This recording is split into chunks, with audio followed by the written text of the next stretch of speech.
your Cobra push-ups. So for your Cobra push-ups, we get to start laying on the floor. That's fun. We are going to have our hands anywhere between, like next to our chest or in front of our face. Let's start with hands in line with eyes, just so we can be in between. If it's too hard, move your hands out. If you feel like you want to go a bit higher, you can move your hands in. So hands in line with your eyeballs.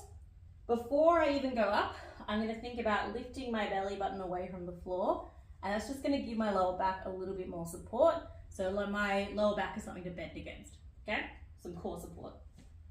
To start your Cobra push-up, first thing I want to think about doing is pulling my shoulders down away from my ears and pulling my elbows into my side.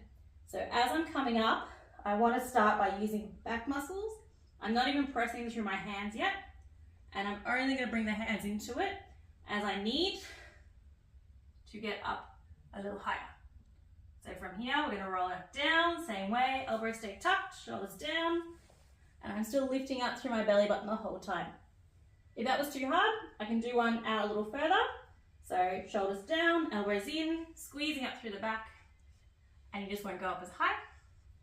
Or you can bring it in next to your chest, shoulders down, tummy lifted, elbows in, and you can go up all the way.